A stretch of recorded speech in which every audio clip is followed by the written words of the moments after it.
betting on a game. No woman's gonna tell us what to do. And I've been over here just drinking beer and making that noise. Baby, I'm hanging with the fellas, bussin' with the boys. Bro. There you go. There it is. North County High School is the most, I don't want to say generic because it's not supposed to be an insult, but like the most, hey, we need to do a football movie, write a script. What's the name of the school? North County High School. Like that's, you know what I'm saying? Like the go-to fucking name. Yeah. North County High. Yeah. We are rolling right now. Will, I was talking about North County High with Will Compton because we were talking about this nuts thing, dude, that he just kept saying the word nuts over and over. Who's nuts? Yeah, exactly. But before we talk about nuts, dude, let's talk about the Chevy Silverado. That's what we're nuts about. That ZR1 that might be sitting out of the shop right now, that belongs to Will Compton. That thing is absolutely stunning. I got the opportunity to drive that the other day. Jackie and I were filming a merch ad and headed over to an establishment. And I thought to myself, this is a fantastic vehicle, The performance on that thing is nice, right? Well, but let me tell you something. There's a new family with Unstoppable Grit, and they are the official partners of Bussin' with the Boys family, and that is the Chevy Silverado ZR2 family, not the ZR1. The first ever Silverado heavy-duty ZR2 joins the franchise to make Chevy ZR2 the only truck brand with a full line of trucks ready for whenever your off-road adventure takes you. With the exclusive Multimatic DSSV dampers, rugged mud terrain tires, and up to 14 available camera views. That's a lot of camera views, brother. That's a lot of camera views. The Chevy Silverado ZR2 and Silverado HD ZR2, a family with commanding and unstoppable grit. Head over to Chevy.com and check out Chevy Silverado and the family of Chevy ZR2s, the official truck of Bussin' with the Boys.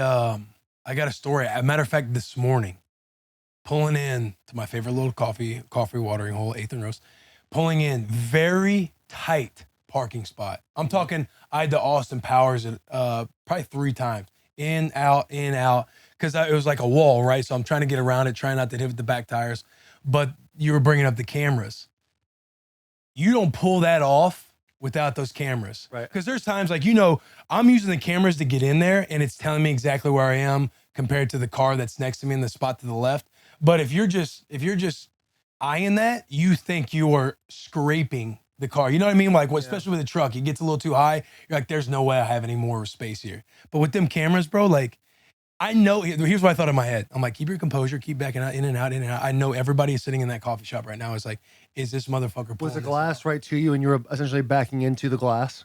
No, I was Of the coffee pulling, shop? because it was the very first spot coming off the main street. So I didn't really have time to pull in and back in there. It probably would have been a lot easier. The back end of a truck is beyond the best way to do it. Yeah. But I knew everybody's in there. Is he gonna pull this off? That crazy mud bastard pulled this thing off. What is this? Is that a Chevy ZR2? I might have to look into that. yeah. I'm telling you, it was nice. It was a big win. And there's obviously men out there. There's probably 6 of them in the whole continental United States that can probably do that without cameras. They're probably all in Texas or Montana. You know what I'm saying? Some real true gritty, not some domesticated cats like you and I, but some real true gritty cats that can pull that off. But not everybody's built like that. And I'm glad you brought up the cameras because you can't be ashamed to use the camera. I know you're cannot bringing be it up. I'm ashamed. like, man, people need a story that's like, and that right there, I think is it. Yeah, because 14 cameras, brother. If you get in a car accident with 14 cameras, that's on you. You need to reevaluate yourself. You need to use the technology around you to keep moving forward.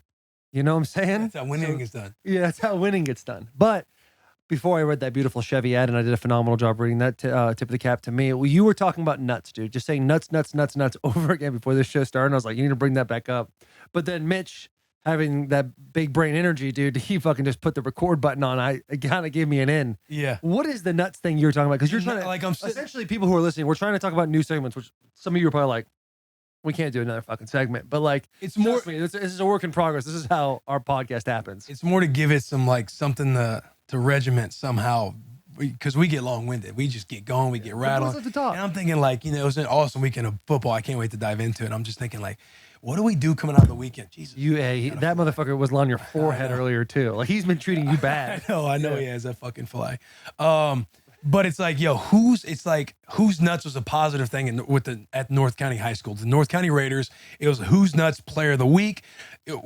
Friday Night Lights would kick off, bro, right before kickoff. Everybody's banging on the bleachers with their feet, dude. And everybody's like, who's nuts? Who on the sideline? Who's nuts? Who's nuts? Like, who's going to be the crazy psycho that flies down on kickoff and tattoos somebody? And then there'd be a shirt, who's nuts player of the week. And I'm just thinking, like, you know, how do we do like a who's nuts? What are some headlines? What are some things that we're just like I'm curious, who are your wins of the weekend, or who are some things that you want to shout out? Like, who put their nuts on the line? Whose nuts got castrated? So I'm trying to like ideate, like how we get in. Like hear yours, nuts. You hear mine. Because we start to talk to each other before the pod. We're all like, save for the pod, save for the pod. So we kind of just don't know what we're thinking. Our friendships really turned into that, where it's like, hey, just wait till microphones are in front of our face before we have any conversation of substance at all. You call me, I have a missed call, I text you, I'm like, do you actually need to talk to me right now? Can we just do this? You really need something right now, brother? Can we just do this on the pod? Yeah, I'll see you in 3 days. Like, just relax. And we've spent, what, every single day together for 2 weeks pretty much? Yes. Aside from our Sundays, and even then we're texting about the games. Yeah, because we're fired up about our bets, which, by the way, if you look at watch the S&P 500, that is a new show, Slips and Picks 500. Bussin with the Boy releases every Thursday. Thursday around 3 o'clock. We're kind of still figuring out, because our boys in the back are doing an incredible job editing, but there's so much on their plate right now that it's kind of like, you got to just go with it. You got to be like water, my boys and girls. You got to form to what's happening around you. Bruce Lee. Yeah, and so JP Hovey, he's the one that's editing that in the back, and that man's just working because he's also doing Bet the Bus. The week before he did our vlog in South Carolina. So all the boys are fucking. All the boys are just in a fucking blender right now, and we're really just trying to get through the month of September. That's how much fucking hard you can get through that month of September. Checking out these winners we're dealing on Slips and Picks. We are looking, not us, William Gecko, Chet Savage, and Theodore the Mule. The Mule.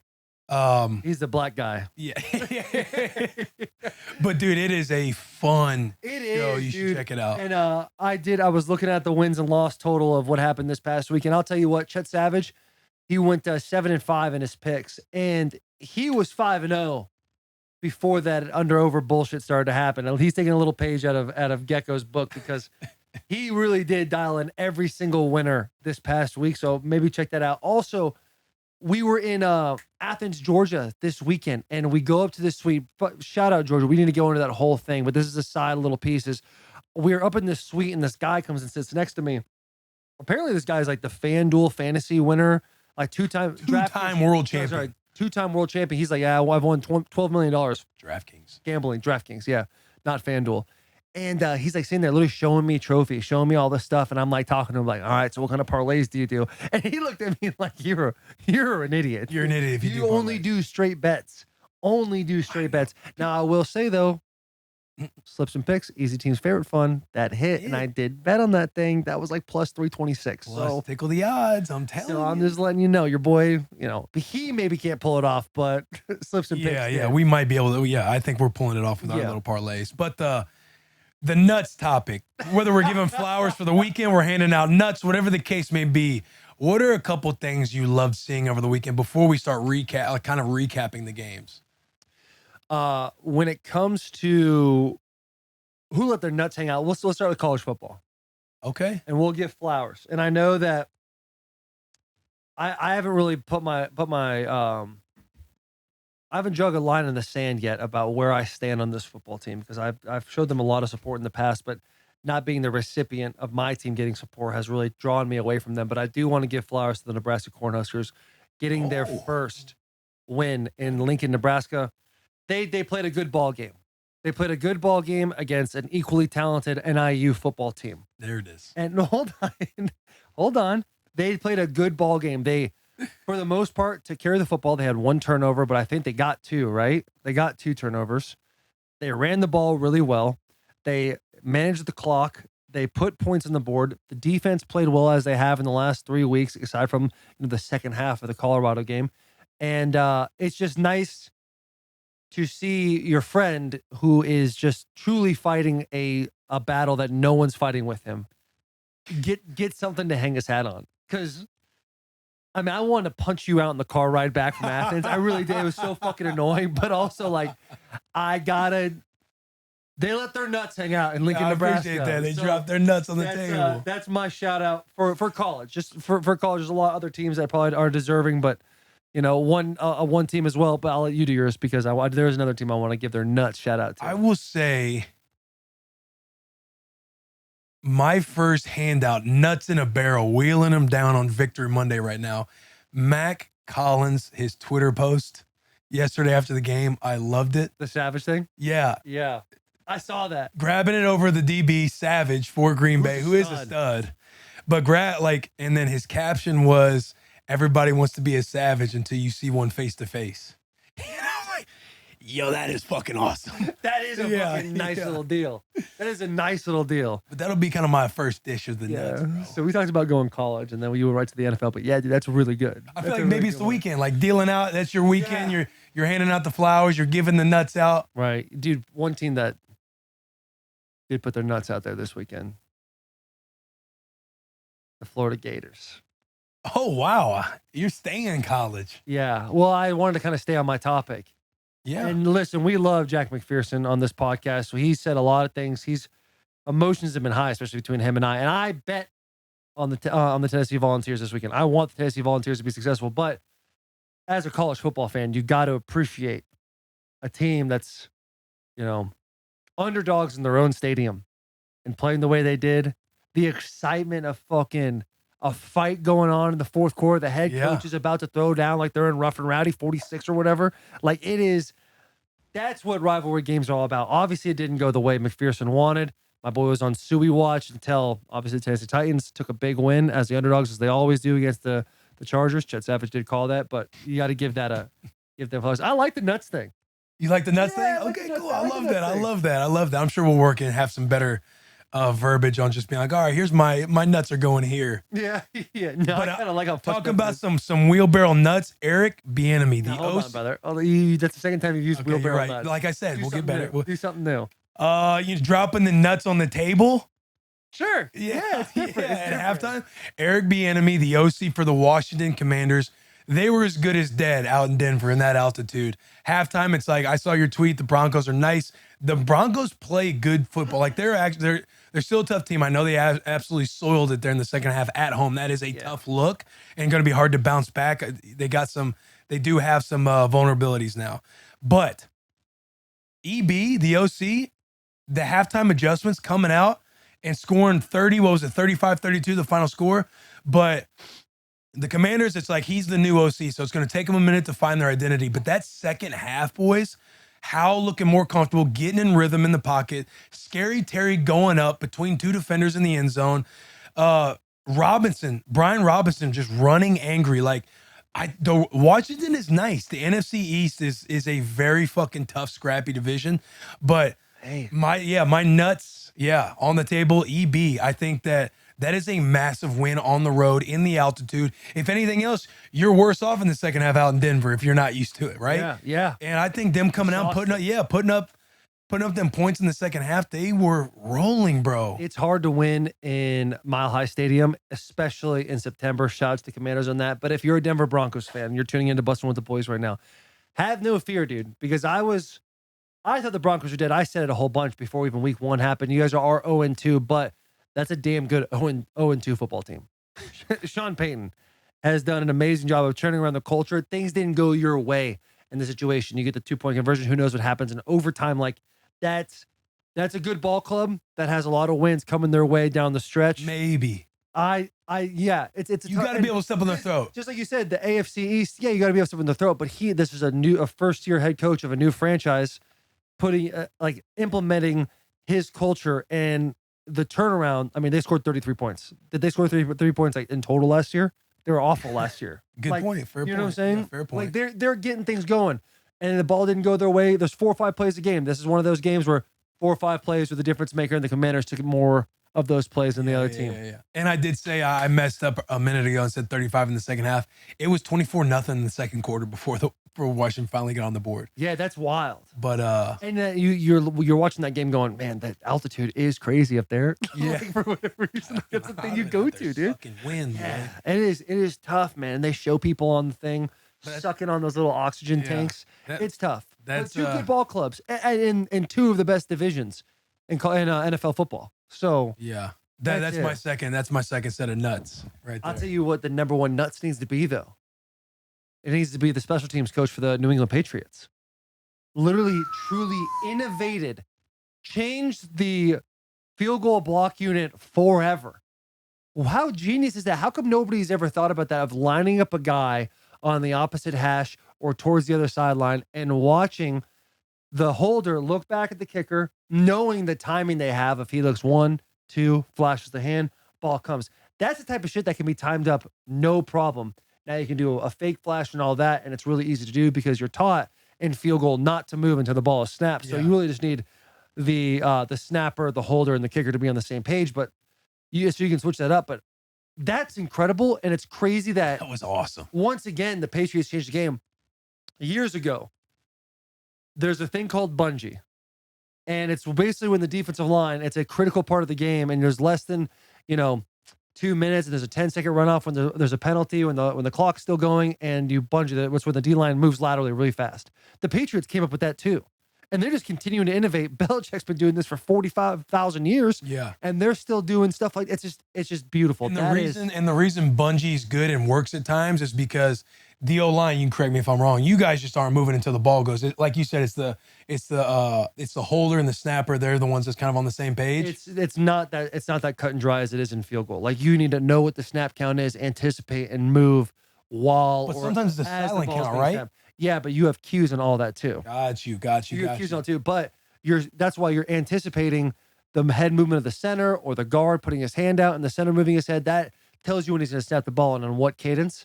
But when you're watching for that, and let's say it's on 1, and all of a sudden, said Hut blue 80, and then on that second blue 80, the D-line moves. You could, and if you just hear that vocal too, move. Yeah. And that could really it sparks you for a second. It gives you a little flinch for a second. It does give you a little flinch for a second, dude. So your third set is the New England special teams. Yeah, my third set's got to be New England special teams, dude. I'm surprised you're not going with the boys right here sitting in Nashville and that gritty fucking win. We just talked about them so much last week, and I know we're talking about the nut segment, but they've been underdogs and winning over and over again. Like they're 4-point underdogs early going against the Browns next week. Like, it's not crazy just to bet on them again. You're right. Fair. That's something you got to do, dude. But like, I don't know. You don't want to just turn this into an only Titans podcast. Like, they deserve their flowers, and they'll get that when we talk more NFL football. I'm just talking about my third set of nuts is going to go to that fan that broke up the fight between the Niners player and the Rams player. I didn't see that. Yeah, it was like close to the wall, and this fan is in there trying to separate him. Hey, stop. And I thought it was ballsy. It's ballsy. You're sitting there, you got these two gladiators. I'm gonna call these NFL players gladiators. I love when people call them gladiators. Yeah, about to scuffle, and you just you're getting in there, being the bigger man. Hey, be mature about this. You're better than that. Yeah, because you're watching. Kids are watching. You think he'd side with his boy? Look, it's the Niners fan right there. You think he'd start to help out his boy Debo, but he's trying to break up Debo. He realizes, hey, Debo, don't be doing this now. We need you. We need you next week. So that's where my point game too. Yeah, that's where my third set of nuts is going. To that fan for the San Fran. I love his little hand wisp. He's got 2 more little things. He's just hitting air, but he's doing it for the love of the game. He could use a haircut. Yeah, my 4th set of nuts goes to, I'm just kidding, dude. Yeah, you could absolutely use a haircut, dude. And if you're gonna go to a place, why not go to Sport Clips, dude? Your hair may grow fast, but after going to Sport Clips haircuts, you wish it grew even faster. That's because Sport Clips has the best seats in hair. And that, I do, when they put the parentheses, I get my whole system gets rerouted. Yeah. I have such a hard time. Woo! Okay. We know that watching sports while getting a haircut sure beats watching a reflection get a haircut, which is why at Sport Clips every day is clippers and curveballs, high tops and Hail Marys, and even waves and wickets. At Sport Clips, you can check in with the pros in men's hair and totally check out with pure, uninterrupted relaxation. So yeah, come watch an endless stream of sports on TV while getting an awesome haircut. Sport Clips, it's a game changer. If I ignore what are those called? The little half moons? Yeah, the parentheses.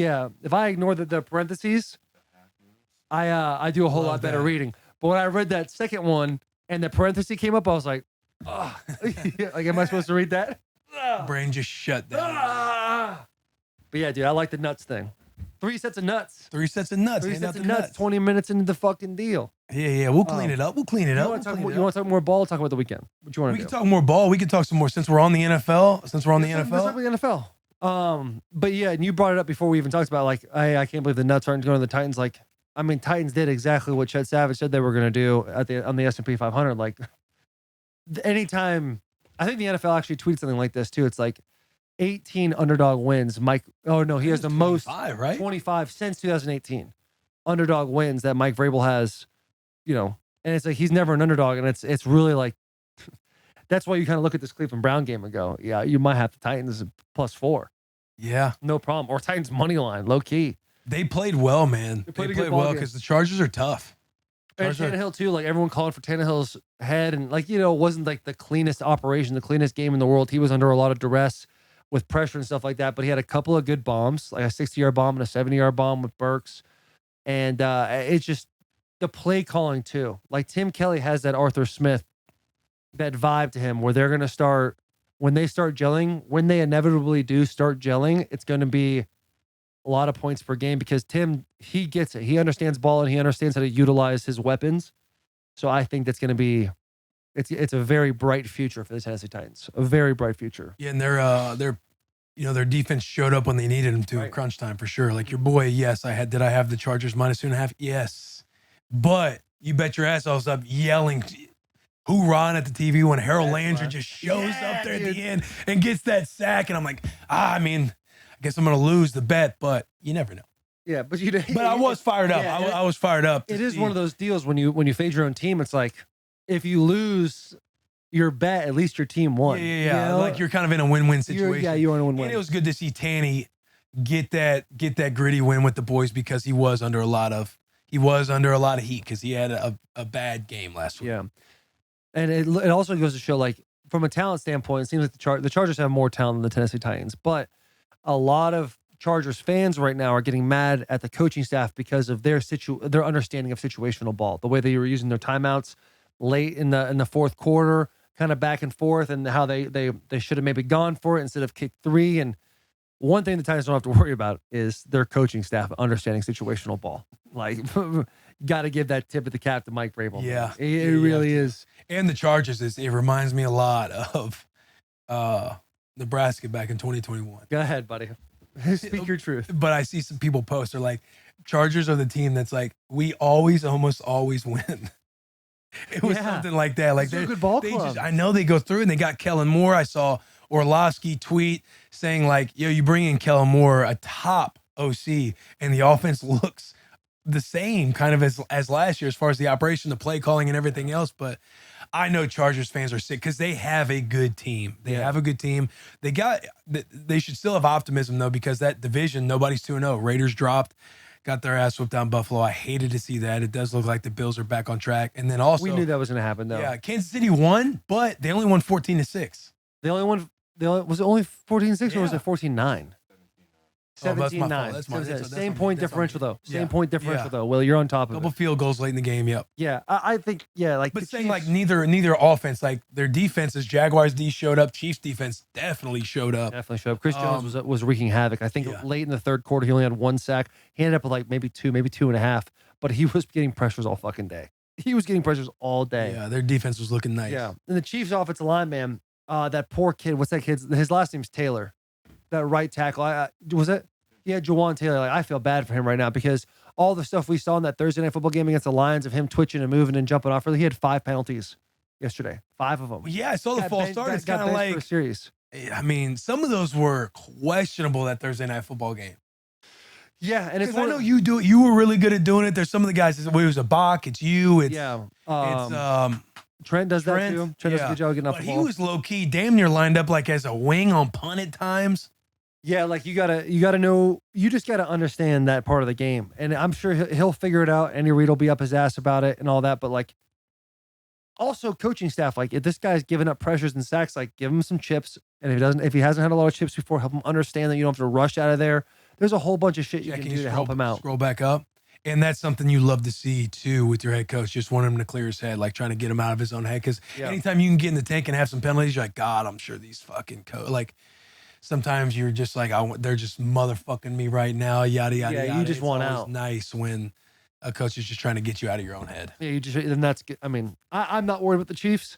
I would have been if they lost to the Jags. Oh, the AFC West is wide open, though. It is. AFC West is wide And open. like for the Raiders are a Chargers good ball club. You just the worst thing to happen to the Raiders is the Bills losing to the Jets without Aaron Rodgers. Yeah. And then playing the way they did on offense. They started off scoring, and it's like, oh shit, the Raiders might be rolling. Yeah, out might be here. a roll. And the Raiders are a good ball. The Raiders are a good ball club. They're a damn good ball club. And they're going to be fighting for that one spot with the AFC West. I know. They're first. I do believe they're going to get second place. Are the Bills At back on worst track? case. Are the Bills back on track? Yeah, they're back on track. Like Josh Allen, not the best game, but he was efficient. Dealing. He handled himself. Yeah, but it wasn't like I believe either I said or Chet said it that Josh Allen is an MVP caliber guy. Like first 5 weeks of the season, everyone's talking about how he's like the MVP guy. It wasn't that, but guy's a fucking stud. 31 for 37. Yeah, stud. 274, three Stud. tutties. Stud. Bills might be back. I think in the AFC right now, it's Bills or the Dolphins. They're in the same division. What about the Ravens? Ravens are 2-0, but I just don't know how the AFC North is looking. Like And Ravens had Odell was hurt, Ravens, right? Yeah, Ravens had a sloppy week 1 win. Like I know they're 2-0, but I'm not like fully sold on the Ravens right now. I don't feel like they're dominating. Like I don't know. They beat the Bengals, but it's like, are the Bengals not that great this year? No, they're just having a rough start. I think Joe Burrow has started 0-2 in like his first 2 games, like 4 of his 5 seasons. Yeah. Oh, really? This is nothing new for him. Yeah, I'm not worried about the Bengals at all. I for whatever reason, they're going to be doing them real soon. I think a team that is We'll find out with the Browns too tonight. Yeah, I was just going to say, I think the Browns are going to show us a lot today. Yeah. Who you got in that game? Browns Steelers. Browns. I see. I don't think the Steelers are that good, man. I just find it so hard to think about like the Steelers losing 2 games at home with Tomlin as their coach. Fair. But yeah, I think I bet the Browns too. I might have done something differently on S&P, but I do. We'll know this next day. Yeah. Well, no, we'll be talking out of our ass. But yeah, that's kind of how I feel about the AFC. The NFC is what's the fucking. I think that's the conference right now. I think that's Which where the is so ball's funny being 'cause played. in the beginning of the year, what were we talking about? We're talking about, hey, NFC is essentially the Eagles and the 49ers, and that's it. And the AFC is a bloodbath. But now we're saying something different. Yeah, you look at the NFC beast. You look at the Cowboys; they're a fucking weapon. Washington 2-0, they're playing nice. Eric Bieniemy, we talked about him earlier. Eagles. That's not even mentioning the Eagles. They're 2-0. Yeah. And then you got the Giants, who, absolutely abysmal. What'd you say? 6 quarters, scoreless. Yeah, they went 6 quarters. Yeah, 60-0. But you come out 1-0. away and come back in that win. It might just be the spark that they needed. But the NFC, you got that division. You got, the Rams look tough. The Rams are a tough team. I know they lost They're the a good ball Niners. club. Niners are fucking awesome. Yeah, but the Niners like 8-0 against Sean McVay. Yeah. Oh, I mean, but the Niners are also just the Niners. They're fucking nice. And I think the Niners are early 10-point favorites against the Giants. If Saquon doesn't play, I see that happening. But if not, dude, it's like they showed, a 21-point comeback in the second half. Yeah. All the way across the country. 5-hour flight going out west to Phoenix. Like that's wild to see. And then the Seahawks beat a tough Lions team. And then it's like the NFC 'cause North. I thought the Lions were going to win that one. No problem. I didn't know if they were going to win by 4.5, like it said, but I thought the Lions were going to win. I thought their defense was too good. I wasn't sold on Geno, but Geno seemed like he had a good game. He had some bad decisions. You see him run backwards and almost end up on like the 2-yard line. You have to check out that highlight. That shit was like, yo, hang on now, brother. Did you watch it Sunday when Tua, the turf monster, got him? Yeah. He just fucking rips that thing off the sideline real hard. That shit was wild. But yeah, dude, NFC West, Seattle, Niners, Rams, good ball clubs. Yeah, and Good ball Cardinals clubs. will be the fly that it's going to be tough to kill every day. Yeah. But you're going to have to show up and beat them. Sometimes it'll every land on your Sunday. forehead in the middle of a podcast. Yeah. Sometimes it's going to do that, but other times you're going to get that motherfucker no problem. Yeah, they're not like the Houston Texans or who else is a bad ball club right now. The Colts are a bad ball Colts club. are not a bad No, team. They just beat a bad No, ball they're club. not. No, they're not. No, they're not. Anthony Richardson's already He concussion stays protocol. healthy. Anthony Richardson had a knee week 1 and a concussion week 2. Like we see where this is going in the season. He's got to figure out a way to be a little more efficient throwing the ball and also like stay healthy and slide. Fair. All I'm Because saying, he is a ball player. all I'm saying is the Cardinals might have a tough record this year, but you're going to have to beat them every week. Like they're going to be tough to kill all season long. Dobbs played well. Dobbs played well. He actually played very well. Yeah, Dobbs is a good ball player. Yeah. And Dobbs is a no ball one player. and no one on this show has ever taking a shot at He's not a Dobbs. good ball player. No one's ever said that. We have said a week in advance playing's been tough, but I we think if have anything, never- we knew he would show up at the drop of a hat at Arizona and put together a nice outfit out there.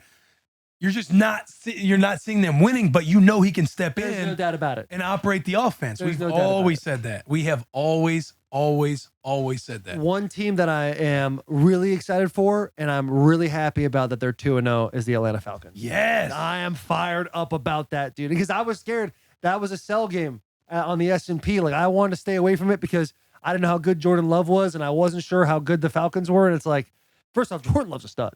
He's a good player. He's a stud. See that quarterback sneak thing they tried to do? Yeah, Dude, that was not good. That shit was not dope. But Arthur played- Smith 2-0, NFC South. But Packers so are the Bucks. Packers shit down their leg in that fourth quarter badly. They played good 3 quarters of ball. Packers are tough. It just plays into the NFC. You got the Lions who are 1-1, Vikings 0-2, but it's good when everybody in the division has lost. Yeah. Bears, they're absolutely fucking dead. But the Packers are a tough team. Like, they're a good team. They just shit the bed in the fourth quarter. But off of your the Falcons in the South, like, yeah, Falcons are a team to root for, man. I know, and it's like I feel like they're going to take control of that. It's crazy to me that the Bucks are 2-0. Yeah, I know. And You they've can't covered. sleep on them. They've covered both games. You can't sleep on them boys. Baker Doom, Get your weight get up. your weight up, boy. I think he said little boy. I think he said I think he did say little boy. He did say little boy, huh? But that's just crazy. Like that. I do think the Falcons are going to win that thing. That's a nice deal for Arthur Smith. We It'll need be that. between them and the Bucks. I think. Well, and then you got, obviously we don't know what's going to happen between Carolina. No, I think the Saints will be in there too. I think the Saints Carolina are- could be. No, that's I good. don't think Carolina's going to, like, in a couple of years, as long as Bryce Young still develops, I think they'll be solid. But like this year, I don't think so. Who they got besides Brian Burns? Carolina's in the boat with the Texans and like You think so? bad ball. No, I don't think it's that Okay. bad. I don't think it's that. I Okay. think the Texans I are. like you having these takes too, Mitch. It's And their best receiver is it DJ Chark? He's questionable today. Adam Thielen. Oh, that's right, Thielen. Yeah, I forgot the little First one salty in, white last one boys out. on this. Good route runner, not very Yeah. fast. Good one. sneaky, Smart run. sneaky. Sneaky. It's a smart Yeah, smart it's a run guy. Smart route right there. Yeah, it's a smart route. Good IQ. Yeah.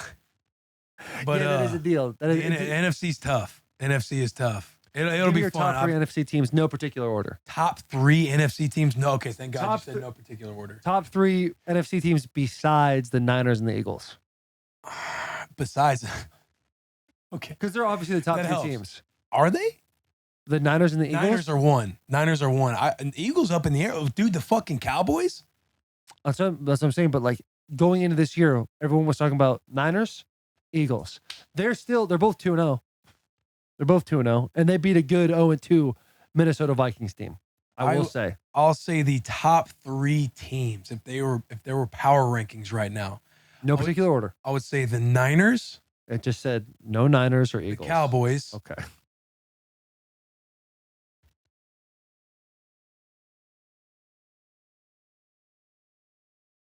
Commanders. They're All 2-0. They're So take out the Niners because I said no Niners or okay, Eagles. all right. You want to do that. No Niners, no Eagles. You got Cowboys. I think you got Commanders. And then you go...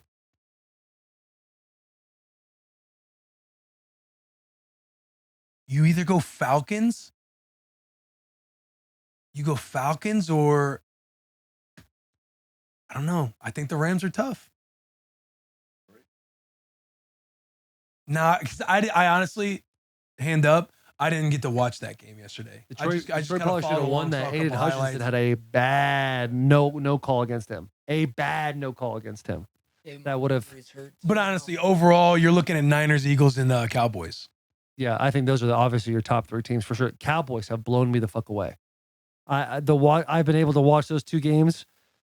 Micah Parsons is a fucking problem. Micah Parsons is a more athletic JJ Watt. Like, it is incredible to see him off the ball, on the ball, every gap, move around, doing twists, doing stunts, bull rushes, inside moves, spins.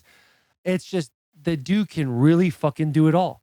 Yeah, He's he's a savage. it's incredible to see. He might be on his way to like that's so far down the road. But you see what he's playing right now. He stays healthy and keeps doing what he's doing. Like, we're talking about Lawrence Taylor type stuff. Would That's fair. he get a sack on you? Would he get a sack on me? I mean, no. Check No fucking shot, dude. Did you ever go against him? No, I never went against him, but you watch the way he plays, and it's like his greatest attribute to me against the tackle is understanding like the tackle's body language. Tackle oversetting, turning his shoulders, being too far on his outside leg or inside leg, like single punching or double punching or no punching. Like his computer processes the game so quickly with He's got a tackles. full bag too. And literally he reminds me of Von Miller, the way like he doesn't seem like the most powerful guy in the world, but because he's so fast and so elusive, you keep tackles on your heels, he's mowing dudes over. Like I don't know if his bench or squat or anything like that. It's not going to be like, Calais Campbell or whoever Will Compton on the edge, but like as far as like power goes, but like that's a dude that he can manipulate you so much with his body movement that he's going to put you on your back multiple times because of it. It seems like he has a full toolbox too. Like he can do it all, and he just knows, like you said, the computer processing, the instinct. He knows how to counter. It's his feel is just. It seems, from my perspective, The feel. That's a great so word. fucking good. Even if he's slower off the line of scrimmage, like he's got it. He's got that. He's got it. But to go back to your question, Mitch, that's truly a game of chess where you'd have to switch up a whole bunch of sets, change your angles a whole bunch, and like hopefully you're staying a step above him. Because when you do a whole bunch of change ups, like I just said, like you can either be one step behind, it's a long fucking day, or you get a couple quick wins early in the game, and you start to realize like, okay, this is where his weaknesses are, and it's all about really playing that game of chess. That is the best part about football. The fact that like not only are there 22 guys in the field at all times, but like all these individuals are playing as one and playing a game within the game of you playing against somebody else. I'm also trying to do my job, but I'm playing you in a way where it's like I got to figure out how you're playing and stay and use my strengths against whatever your fastball is, and then switch it up enough where I got you on your toes now. You're thinking like this. I don't know how this guy's going to set me. I don't know how he's going to use his punches. I don't know. Is he going to stay inside? Is he going to go outside? And then you manipulate him. Like you overset a little bit and let him go inside. You can run him into the guard because you have the slide with you.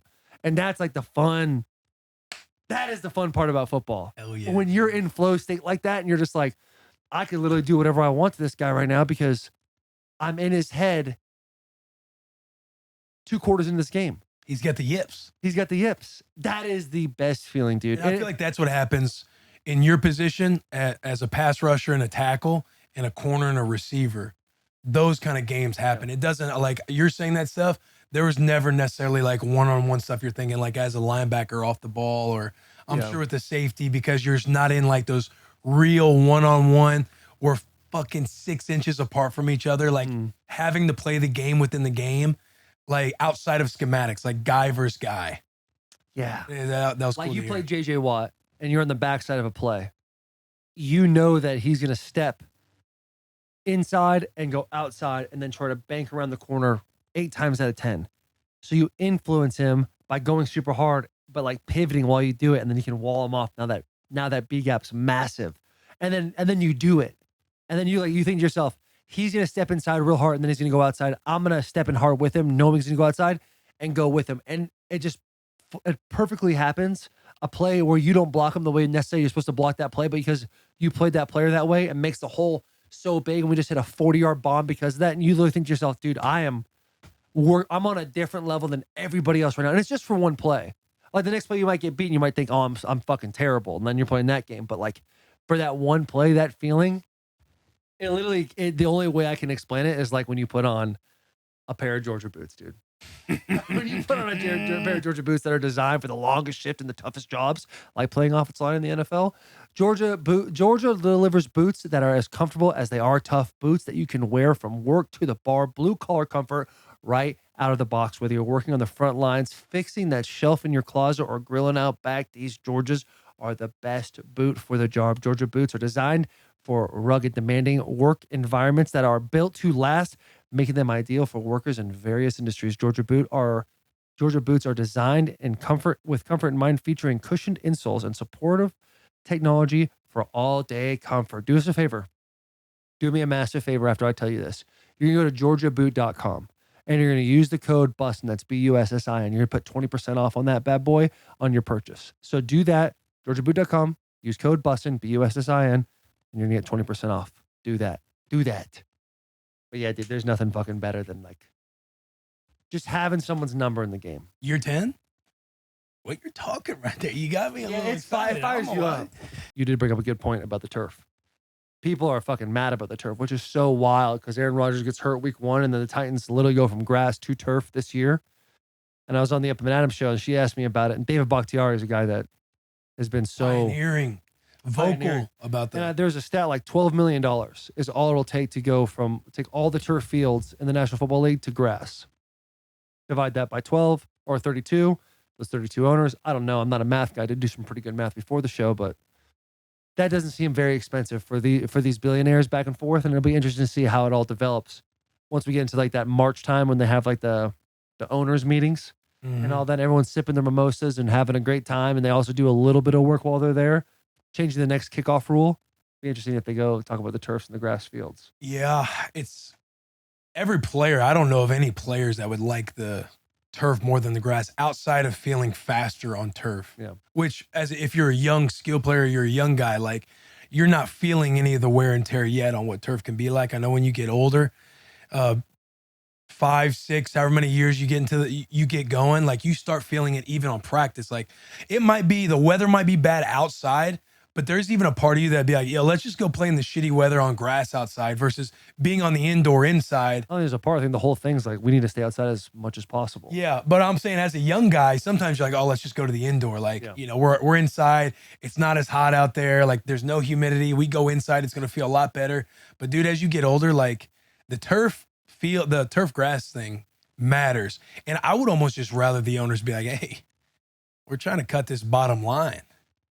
Like y'all are going to play on turf and y'all are going to like playing on turf. I would almost just rather them talk to the boys like that than just be like, we don't really have the data to back it up. The data, the sample size is all the players saying, like, yo, we would much rather play on grass. So it's like, just say, we're just, we're trying to be capitalists here and have some, help out with that bottom line. You gotta hire a grounds crew. You gotta pay them. They gotta do a whole bunch of stuff. Water costs. They have all of the machinery to cut and do all the grass and all that. It makes it way easier just to have turf from a business standpoint. Yeah. And it is wild. Like, it's so funny how we play this game of like, we're looking out for players. And it's like, well, if you just looked at the stats of how many non-contact injuries happen on turf as opposed to grass, and I don't even know what that stat is. If you just look at that stat, it's going to tell you what the answer is. It's the proofs in the numbers. And if it's the same, then as an owner, you have that to stand on. And if it's not, if there's a big differential of like 10%, 15%, it's like, it's pretty obvious you just need to do that. Because I do think the owners that there is some data out there that plays for that gray area a little bit on, it's not that lopsided. I just think if the players are that vocal about it. But how many vocal, like, you go back to like, you like as an owner, soccer comes in, they will completely put a grass field. They'll completely put on a grass field for the soccer teams that come in, even if it's a turf field. What's up? That's what they are doing. Yeah. Yeah, no, for their investment that's on the field. Right, because you think of the bottom line, like hiring that grounds crew, grass, water, machinery, all that stuff. Then you're keeping your top product on the field. Let's just assume Aaron Rodgers doesn't tear his Achilles. Now the Jets are a completely different football team. They're, we're talking about them being in the AFC. The AFC is still that stronghold, division where you're like, holy fuck, they're going to be them. It could be a totally different game that way. Because it's, again, I would almost just rather just hear the owners be like, yo, fucking this capitalism, boys. Like, what are you talking about? Yeah. You guys signed up for this. Yeah. Shut up and play. Because what is it? Shut up and play. Shut up and dribble. Yeah. Shut up and dribble. Shut up and play, boys. Like, because what's going to happen, right? Like, if you go all the way down the rabbit hole, it's like, what do the players do? Like, not play on turf?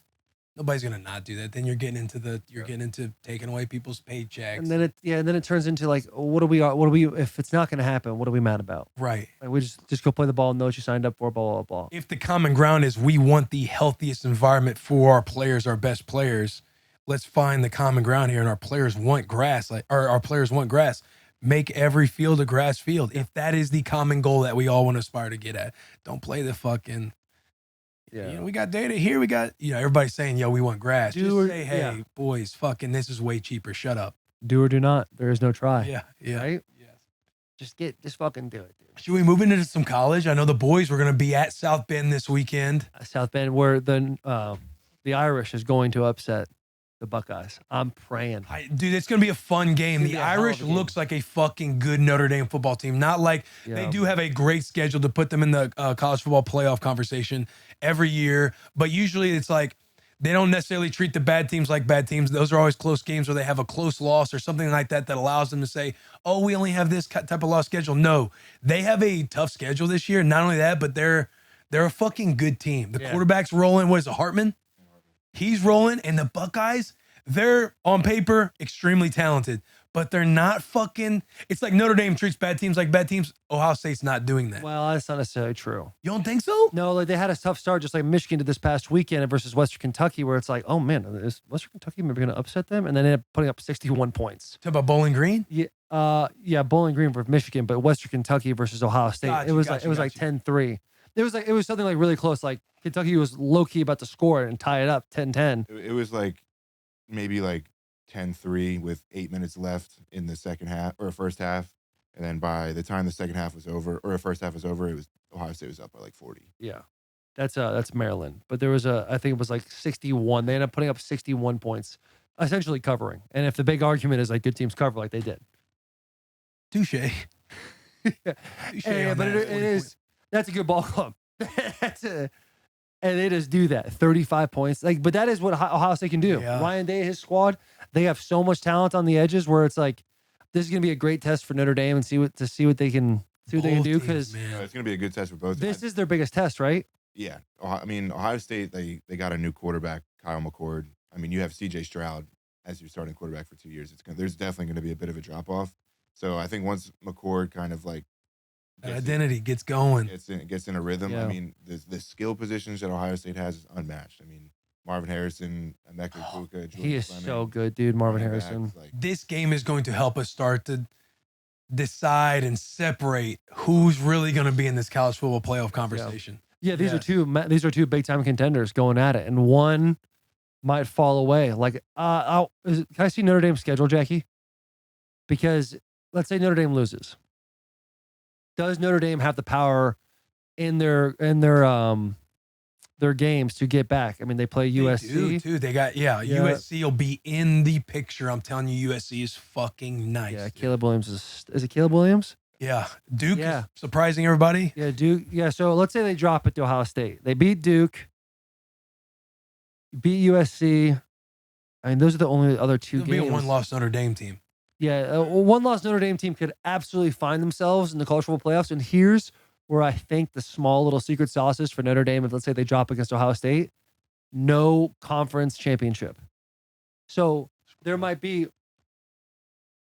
What are we looking at here? Go ahead, keep going. Oh, there might be a situation where, let's say USC. Well, they'll beat USC if they beat USC. Let's say Ohio State's in it, and they end up playing in the Big Ten championship, but then they lose to, I don't know who. Let's say Nebraska comes out of the Big Ten West, right? Like they lose to Nebraska. Nebraska's Big Ten champions. Good. Ohio State now drops out of the college football playoffs, and because Notre Dame, who went undefeated after losing to Ohio State, they might seat themselves back in because there is no conference championship game. I know he just landed on my hand. I was thinking dude. about getting after him too. but Really? you were in the middle of it.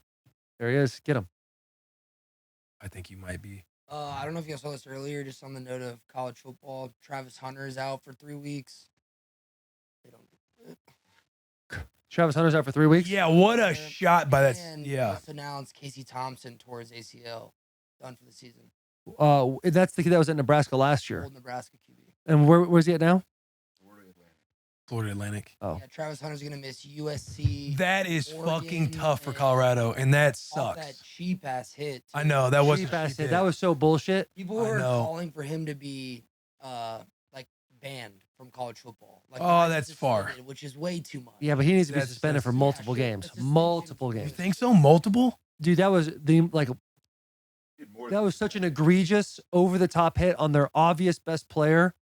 Like Colorado might run away with that thing if he's still playing. They end up still winning the game. I don't think they're winning by 23. Dude, Colorado State was fucking playing, bro. But I don't think Colorado wins by 23.5 points, but maybe it's a 10-point game. Maybe they win by 10. I did lose this bet. I know I would have won too had I got that in before we hit the border. Yeah, that's fucking. And if that sucks. I hate that. Travis Hunter is a fucking stud. Yeah. That was a dirty hit. He should have been kicked out of the game. Also, maybe a game suspension. But here's what I loved about it.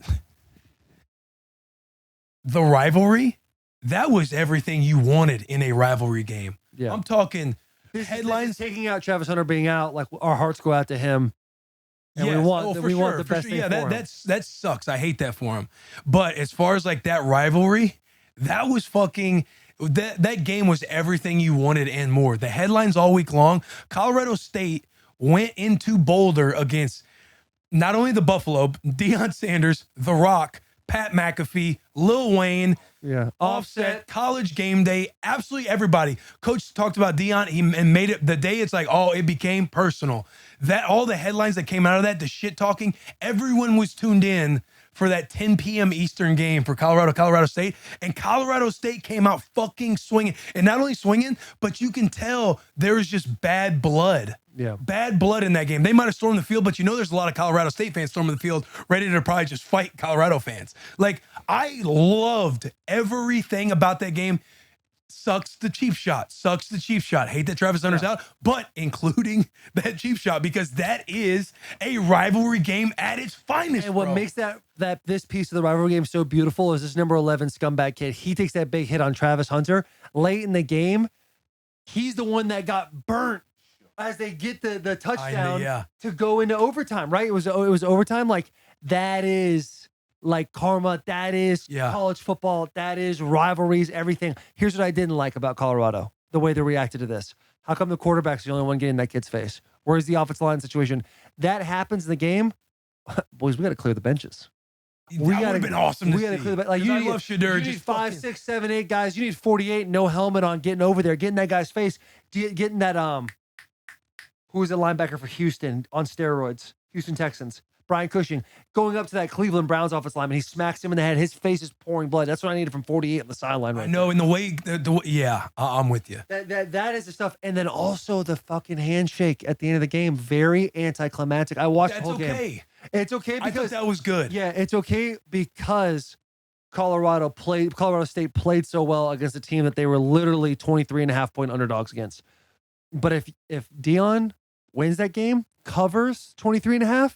Deion got to walk his eight toes out there and be like, what the fuck did you say? Well, he was saying like he was going to take his hat off, glasses off, and shake his hand like a man type of thing, and play into what Coach Norvell? Coach Norvell, what he was talking about when he got everything going and made it personal. But the handshake after, like, dude, that was a fucking fight for both teams. I loved it. And to your point, like on the sideline, you had number 11 hits. It's like Colorado standing right there on the sideline. The white boy comes over and hits your boy. You got to be taking his ass out. And all 5 offensive linemen should have been running there, getting that dude's face. Because there's a level of, you can show the team, we got your fucking back, even though Travis Hunter's not going to realize till after he's in the hospital or wherever he went after, because he's like laying on the ground, obviously in pain. But you fucking go over there and be like, in that dude's face, say whatever. You could just yell. You literally just yell. But you're showing that body language of like, we're not fucking taking that. Like, this is a different Buffalo team. Like, we are fucking dogs like that. That you need that from your offensive lineman. You need all 5 of those dudes to sprint at number 11. Like that motherfucker's face. Richard Sherman, Marcus Mariota. Yeah, that's the literally fucking exactly move. what it is. I'll call it there for you, big dog. It's a little different because it's a quarterback getting hit and that's a receiver. But like same thing. It's same thing. If you're an offensive lineman, you have the opportunity and you have the grace of starting in college football, and one of your skill players gets hit and hurt like that in an egregious way, it is absolutely your responsibility to go over there and talk some massive shit. Now, do it in a way where maybe you don't get a penalty, but if all 5 of you fucking locking that dude up in a cage where he can't really get out and you're fucking talking shit, getting on him, where the refs have to come and pull you guys off, but you're not shoving and pushing, so there's still no flags, so you're playing smart ball, that's what you need from your offensive lineman. That's the thing I did not like about that play, where I would be in that team meeting room the next day being like, you guys fucking see this? Like, how come our quarterback's the only one going up in this guy's face? It should be all fucking 105 of us out there on the field where they got to separate us. Yeah. They got to take 3 hours to clean up this mess. The students actually coming down, which I want to hand out the student section real quick before we hit this ad read for Duke Cannon. Colorado storming the field against Nebraska. Colorado storms the field against Colorado State. I don't love it, but this is a cool opportunity for Colorado to start a new tradition of every home dub storm the field. I'm with that. Yeah. I thought you were gonna be like, what are we doing? Storm the field. I don't love it because it's like, no disrespect, Nebraska, right? They haven't made a bowl game in a long time. Colorado State, obviously not a good ball club. Like, both teams not good ball clubs. And you storm the field, but now it's like storm the field every time. Biggest win, the smallest win, storm the field every time because now that's fun. I like the example of it. It doesn't matter who the other fucking team is. It's about them in Colorado and what they're going 1-11 last year and what they got brewing right now in Colorado. And I like the storm in the field. I know people. That's great. That's not that I don't disagree with that, but I think it's like internally what Colorado's got going on right now. I love that they stormed the field. I love that game. I loved Colorado State. I loved that they were up 14-7. That hit happens in the first quarter. Like, I know that they were the bad guy in the movie, but you had to be the fucking bad guy with everything going down. And I love the game, man. I love the game. It reminds me, should be a trophy game. Ooh. Should be a trophy game. It should be a trophy game, dude. And speaking of trophy games, if you want to smell like a trophy game, you want to smell like a winner, dude. The new Duke Cannon Scent Trophy Game was created with the support from the Bussin with the Boys team, and it is available in thick body wash and big-ass brick of soap. The idea was hatched at the Bussin Bowl. Shout out to Bussin Bowl, by the way. In 2 weeks, it's going to be an absolute bloodbath in Lincoln, Nebraska with the Duke Cannon team. We wanted to bring a scent to life that celebrates college football, and the greatest rivalries trophy game has notes of smoked leather and amber and smells like collegiate bragging rights, not your randomly assigned freshman roommate. Thick, high viscosity body wash. Thick is formulated with noticeably higher viscosity and built to work efficiently on your body, not spew down the shower drain. Big ass brick of soap, 3 times bigger than common soap bars, triple milled for superior quality, and it's made with natural oils. Find the new Duke Cannon scents at dukecannon.com/trophy game, and now available in your closest Walmart. It smells like the Big Ten West. Is going to get punished in 2 weeks by the Michigan Wolverines. Shout out the boys. Shout out Nebraska Cornhuskers being 1-2. It's great. You guys got yourself a dub. Halfway there. You guys are going to get one more of those in the year. But hey, I'm telling you, Michigan's got bigger fish to fry. We've got a national championship to win. You guys are just in the way. Y'all need to focus on Rutgers. You guys are just in the way. I'm just telling you, y'all got to focus on Rutgers. What happened to us was having a bad game against Bowling Green. Dude. And we still scored 42 points. Nebraska is in the hunt for the West. Just remember that. 1 point. Oh, shit. My bad. Nebraska's in the hunt for the West. 31 Just know that. And I think they got a good ball club. I'm curious to see who they're going to start at quarterback once Jeff gets healthy, because Harburg, he was operating well, running well, not turning the ball over, which was the biggest thing you needed to get corrected going into this past week against NIU. But I thought all phases they played well: run game, defense, just operation, all of it. Nebraska's in the hunt. They're in last place. Hey, man, you know what I mean. Like, I get it. I was 3-0, but they're not a fucking tough 3-0 team. I was not that tough. Minnesota's 2-1. It's like these aren't like teams. It's not like we have Michigan, Ohio State, or Penn State on our side. Agreed. You know what I'm saying? Agreed. No, you have a damn good I know 8-4 in the last 8 years Minnesota Gopher team that is going to take away that. All I'm saying is, like, we got a shot for the West after the product we put on the field over the weekend. You guys are in a 3-way tie with Illinois, Northwestern, and yourselves for last place in the Big Ten West. Everybody knows outside of South Carolina, we are the toughest looking 1-win team in the country. It's good to give South Carolina those flowers because they played a damn good football game. They did. That was fun, by the way. Georgia was a fucking great time. Yeah, it's probably best we don't talk about because the Bussin Bowl too much. Couple reasons. One, we don't want to get too hot. We got a big weekend coming up with Gilly, Notre Dame, Ohio State. And y'all know how I feel about Nebraska, so I don't want to get long-winded again on that. Yeah, because it is very long-winded at this point. And I think that, we're going to have a bus divided in a week. In a week, we're not friends. Yeah, I'm focused on us. Listen, yeah, you guys will do. You guys are a good team, but it's about us. It's about Nebraska. It's not going to be some fucking hatred-fueled thing. Like, we're coming in there to win, like we always do. You guys are too. Yeah, you guys are a tough team. You've been making it personal for 365. I think we've been watching. We've been looking at all the newspaper clippings of what Will Compton said about how great Nebraska is going to be. Throwing a couple of subtle shots. Michigan sees that. It's a smart school. There's some smart students there. They see the subtle shots that Will Compton's made, and I'm just keeping them honest. Like next week it'll be personal. You were saying some shit in that car that did not resonate well with me. What? That you guys had to fight for your life that first half against Bowling Green? I don't think you remember what you had to say, brother. You're not. I know this. I talk from the standpoint of Nebraska, and no, you don't. You about to get me going again? No. Brother, we know how you feel about Nebraska. You're truly their number one fan. I love that for you, but it's going down in a week. Georgia, facility wise, some of the best. I think that they fall. I don't know if they beat out Texas's facilities. Well, we have LSU at 1. Do we? Yeah. We had LSU at 1 and Texas at 2, and I think LSU took the cake because of the locker room. Yeah, fair. And it was really close, and we gave the edge to LSU over Texas. You going to work every day, and you're on the floor where you got the meeting rooms and everything else. I think that floor Texas has got that floor. That's a tough floor to beat. That burnt orange and white. Yes, everywhere. bro. Yeah, I think they do such a good job. So hard, dude. LSU does a great job with the hallways. Same with Texas. LSU. As far as weight room goes, I like Georgia over LSU. I like Georgia over Texas. I like Georgia over Michigan.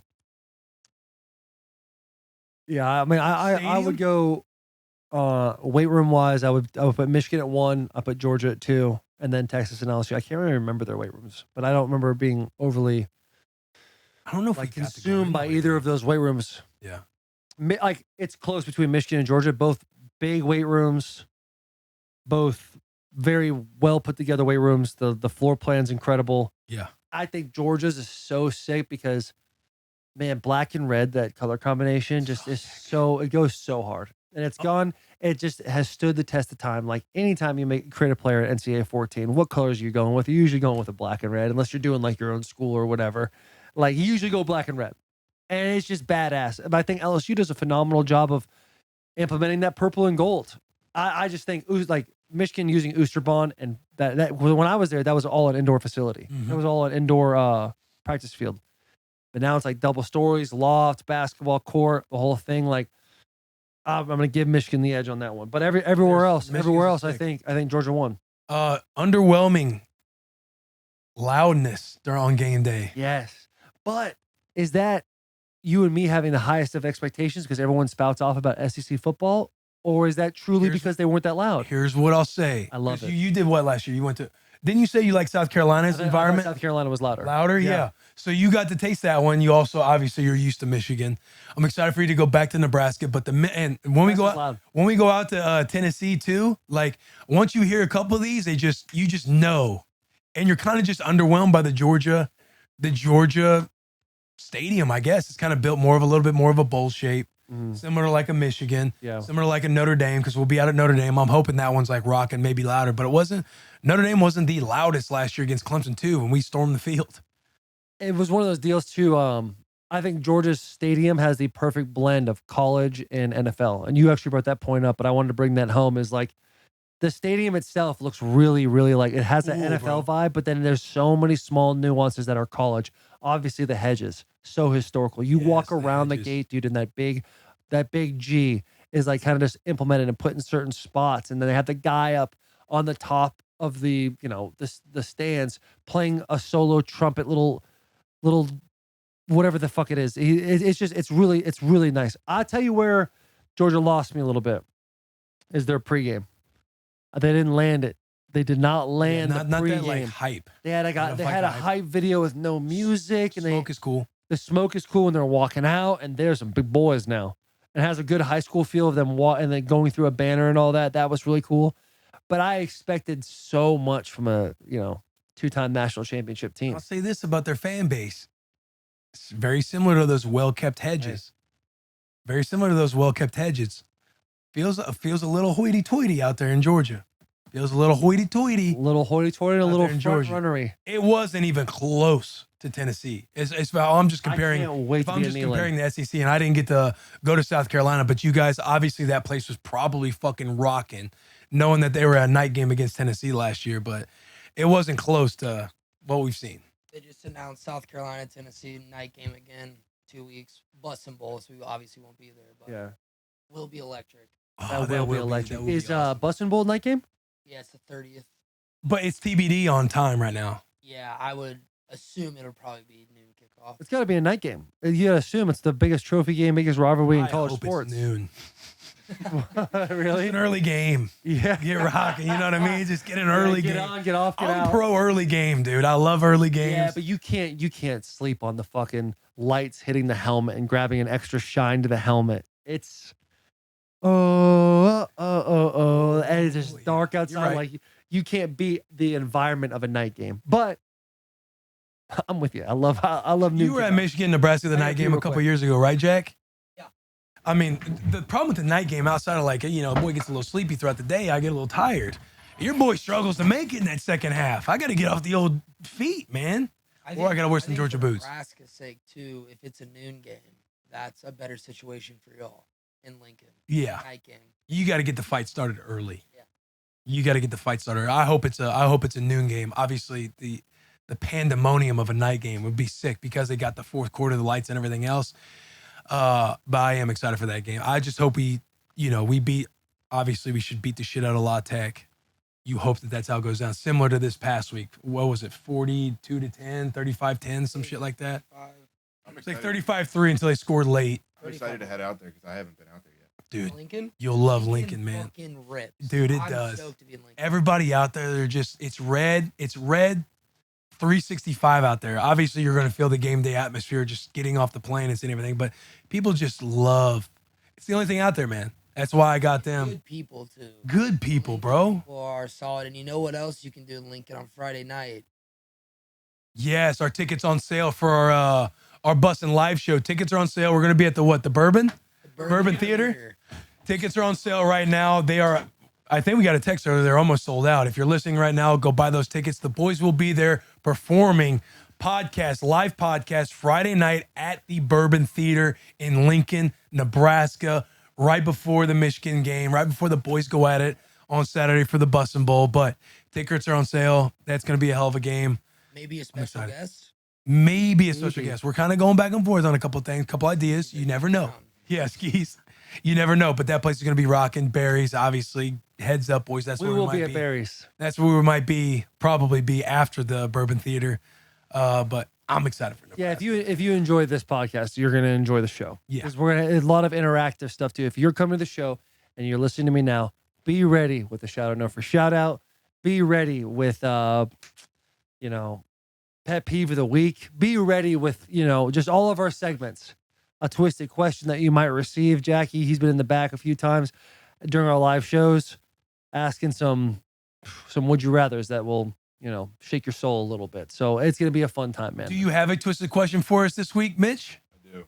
Ooh, Do you want to talk about Twisted Tea real quick, dude? By Yes, the Twisted dude. Kings? Twisted Tea, the go-to drink for game day, brought to you by Twisted Tea, the smoothest hard iced tea out there. The boys were out in Georgia at the Silver Dollar, wheeling and dealing koozies, Twisted Teas everywhere. Putting these things out there. Keep it twisted with Twisted Tea. Grab a refreshing Twisted Tea today. They're available absolutely everywhere. And I am telling you, I was taking, other drinks out of the boys' hands and putting Twisted Teas in there. And I'm like, hey, I'm telling you, if you're somebody who likes it a little lighter, they got Twisted Tea Lights. They got half and half. They got peach flavored, raspberry flavored, the full-on Twisted Tea, the original.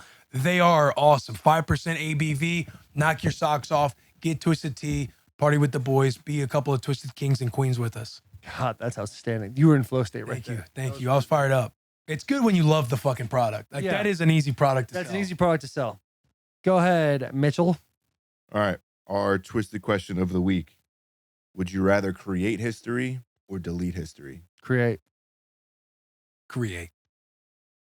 That's simple, brother. I mean, delete history, like Yeah, Holocaust, deleted. Yeah, I was literally Like, gonna that's say, gone. Get rid of Hitler. Yeah, slavery, gone. You know, like, you do a whole lot of good there, but if you can create history, like Back to the Future type stuff or butterfly effect of stuff, there's a whole bunch of different variables you can go on, but I think the opportunity to be like Hot tub time machine. hot tub time, yeah, exactly. But like hot tub time machine, you go back in time, 1-2 things change, you go back and see how much it's manipulated the new world you live in. But if I'm able just to sit here and be like, Titans are gonna win against the Browns by 7 this week, and then I'm gonna bet everything on it selfishly. There's no world war. All right, I got a new one. Okay, go ahead. Would you rather drink all of the half-finished drinks in a bar at the end of the night or eat all the half-finished food at the end of the night? Eat all the half-finished food. So you want to eat other people's food or finish their drinks when they didn't finish them? Eat the other people's food. Yep. I think that's an easy one Especially too. at the end of the night, you're hungry, especially you're feeling nice and loopy. You got your food. I don't What are we know, going to like, get? Let's say you see like a platter of wings someone left half finished. Crushing the rest. That's gonna be gross. And I'm finishing, Yeah. and I'm finishing off the meat they didn't eat. Yeah, but 'Cause think you of, probably ain't eating them wings right. and also think about the end of the night. It's 2:30. People are cleaning up, and there's a bunch of half-drinking drinks. You're gonna have to drink all those drinks. You're a lot of sugar, a lot of alcohol.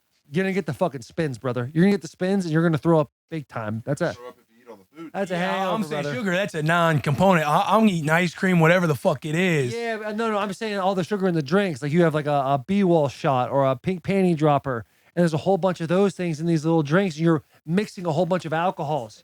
It's fucking tough. That's okay. Tough showing for the Twisted Questions Yeah. this week. That's okay. We can literally clip it. Twisted Question this week. Create history, delete history. We say create, and you're like, all right, that was a bad one. That's the clip. Then we get to be like, hey, the greatest Twisted Question of all time came to us this week with Mitch. I'll be better next week. Should we do shout out, no free shout out? Yeah, Pet let's- peeve? Yeah, let's do shout out, no free shout out. I'm jumping on this one early. Because the weather, I sound like Frank the Tank. The weather has started to break. It was felt like low 60s this morning, maybe the 50s. Chilly. And it was chilly going to the weight room early in the morning, flexing a little bit. Yes, I'm up there before the sun comes out. Your water being cold that you left in the car. I had a half bottle, a big one of Body Armor. I reached over and grabbed it, closed my eyes, like, I hope it's cold. I hope it's cold. Right when I put my paw on it, you felt the chilliness. You're like, yo, it's go time. We're in full swing. Cold water's leaving them in the car. I know we've said that in the past. However, you got to bring it back around because you know there are hundreds and thousands of people watching this pod now that weren't before. But shout out, no free shout out to leaving your water in the car because you know it's going to be cold the next morning, ready to go. I love that, dude. That's a really good one. My shout out, no free shout out, is going to go to something that didn't happen to me last night, but I wish it did. And that's when you put your kids to sleep and it goes seamless. There's no problem. They don't scream. They're not yelling. We're not throwing temper tantrums. And they just, good night, Dad. I love you. Big kiss. You're walking out the door and it's, 7:45. And you're like, man, I might be the best dad ever with the best kids of all time. Now, that did not happen last night.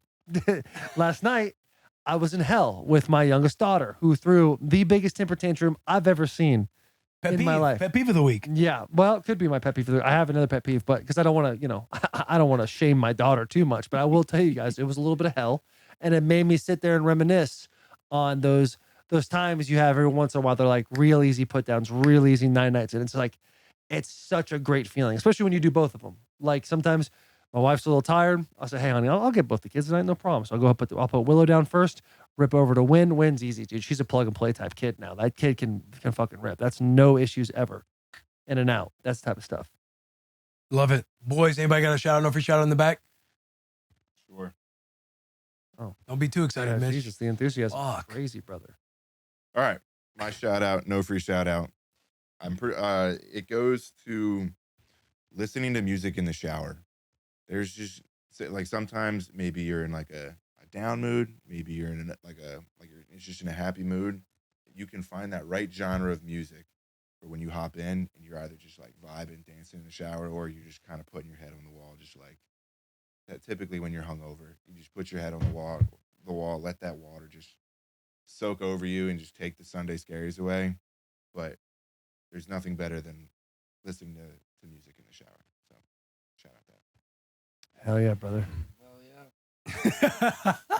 My every shout out goes to the last bite of a burger or sandwich. When you strategically corner it to where it's just the perfect bite, you're like, all right, I got this one last little bit. It's gonna hit. It's gonna smack. Usually, the juices or like whatever you got on the sandwich has been like gravity's working in your favor, and it's just that last really just perfect bite. So yeah, shout out to that bite. Mm. And God have mercy on any sauce that's left over to get scraped up and Yeah, go taken ahead and down. just drag The it ultimate to the scoop. plate. Yeah. That yeah. ultimate scoop. Also, this will be tomorrow, but today is National Cheeseburger Day. 50-cent cheeseburgers at McDonald's. Let's go. You know what tomorrow is, boys? Someone's birthday. Someone's having a birthday. I like everybody. If Yeah, you I like right everybody- now, if you're watching right now, that's a good point. Yeah, if you're watching right now. We're going to sing happy birthday. I like everybody who's also watching or listening to also sing out loud. And video yourself doing it so that we can see it. Yeah, dude. And send it to the Bussin with the Boys account. Tag Will Compton in it, dude. Let's get it on three. Awkwardly 1, sit here. 2, 3. Happy birthday to you. Happy birthday to you. Happy birthday, dear Will. Happy birthday to you. Thanks, boys. I That boy, appreciate that. 47 years old today. He old as fuck. 33, right? 34, man. Oh my God. I know. Spankings. I know. Get up. You want those I'm spankies? gonna get you the spankings, brother.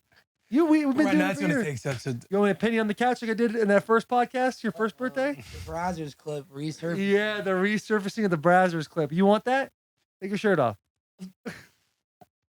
Come on. I'll give you 4 for 34. How do you want me? I want you. That seems lazy to me. How do You you want me all how do you 34? want Seems lazy. I'm about to fucking paddle his ass. me? Hang on. Now. And get his ass. How do you want me? I want you. You want me Put to your hands there. hands are on this? Hands there. Yeah. Arch your back a little bit for me too.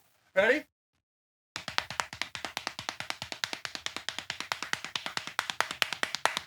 One, two, three, four. He's out. I was hoping so bad you would not fart. I thought you were gonna Did you squeeze see one me out of me. swinch? So, you see me? I was like this. Oh, you were about to go and I clenched them boys up. Hey, that hurt. Hey, thanks, boys. No, thank God. I'm glad you did it that Yeah, way. I I was thought trying you were to- about to. I was fucking squeezing it tight. No, because I know want to turn Well, if 33 you someday. celebrate tomorrow and maybe get after a little bit, you know it's gonna help the morning after. Bet the bus. Winning picks. That too, but You know what's gonna help? Yes, our official drink of the birthday boy Willie C and Bussin with the Boys, Body Armor. From sports drinks to sport water, Body Armor keeps us hydrated all day long. And whether we're talking, watching, playing sports, having a birthday, Body Armor is the go-to choice. Real hydration, real ingredients, packed with electrolytes, vitamins, and nothing artificial.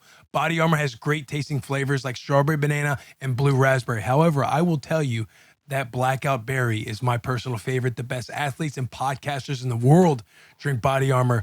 They're available in stores nationwide. Head on over to Body Armor, their store on Amazon, and get yours today. Body Armor. Drink up. Body Armor. Any big plans for your birthday?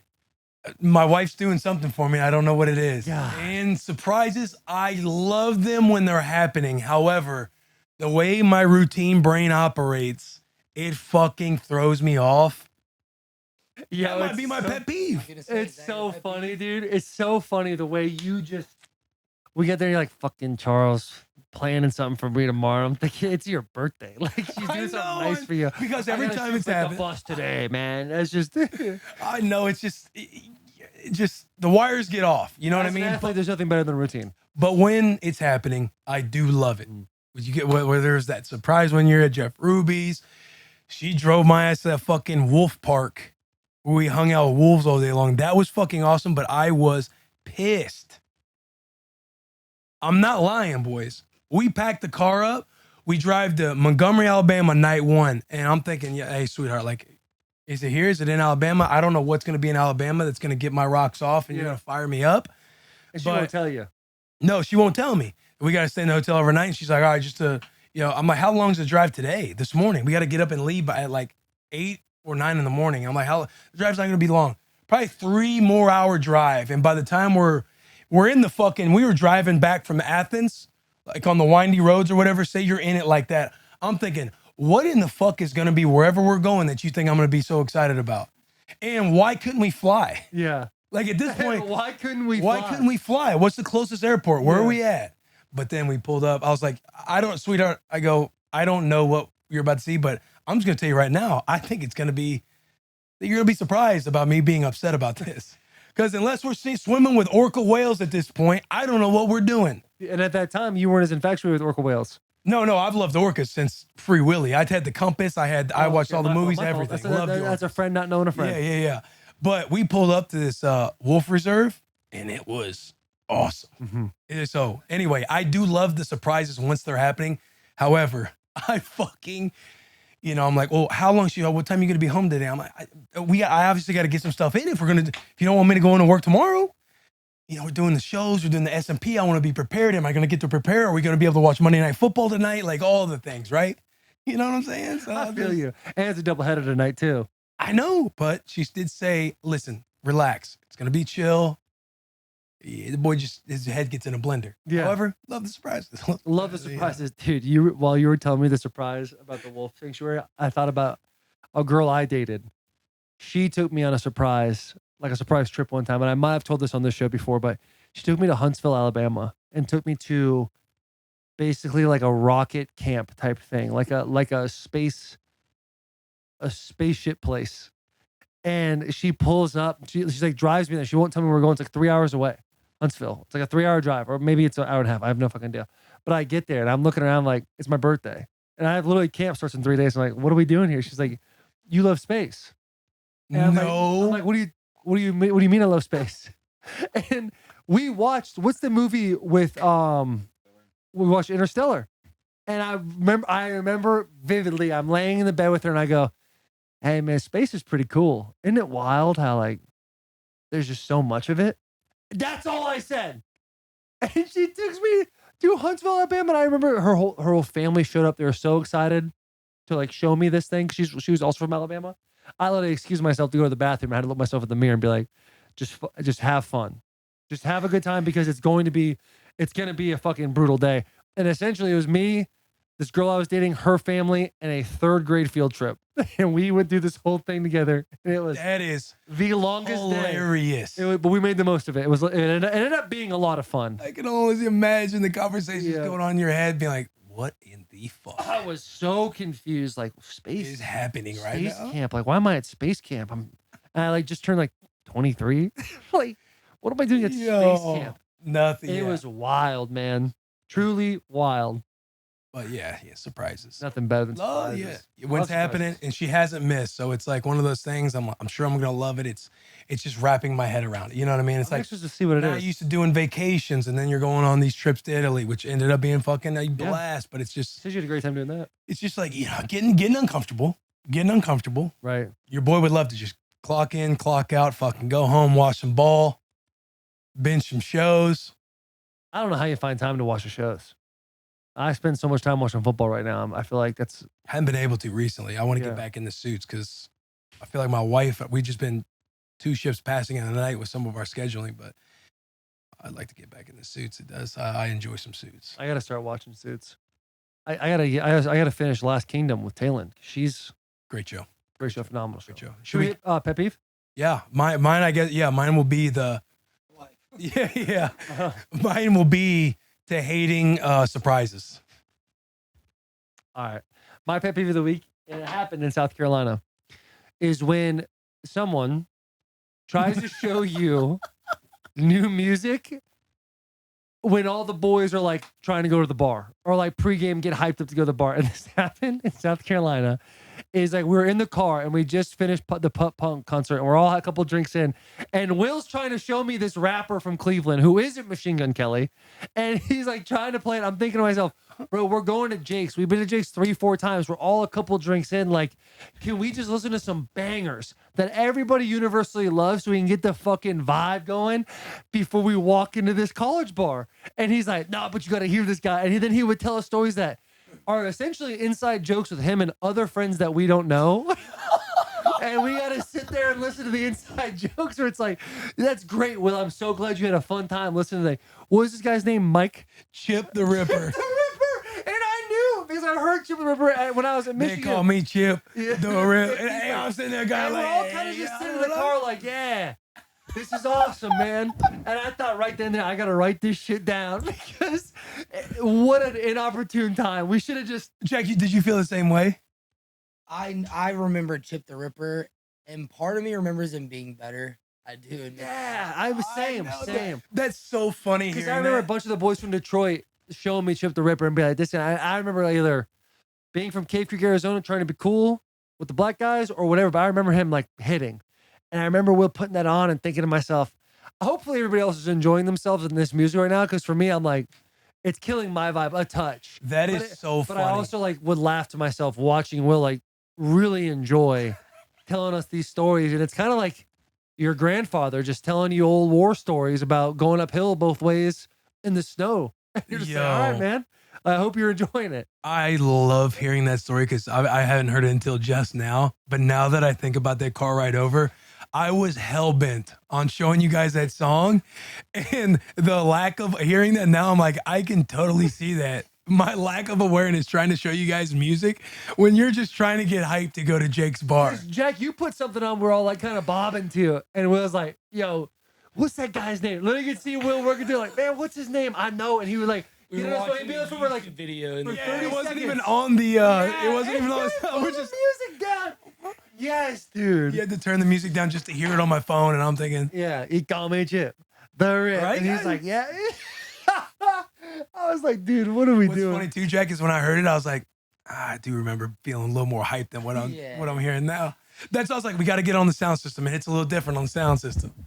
But anyway, Yo, that was with 210s. 210. That's know. right. Yeah. should we kick off CJ Uzomah? Yeah, CJ Uzomah, dude, tight end for the Jets, played for the Bengals. He's been on this podcast once before. Awesome guy. Incredible dude. Cannot wait to hear what he has to say about the New York Jets, The who New are York like Jets literally happening right now. the headlines of the Wait to hear NFL. The dude wiped shittiest moment. I think Jets dead. I think we can assume what the shittiest moment was, but I can't wait for him to say it. Before we kick it there, I have an announcement.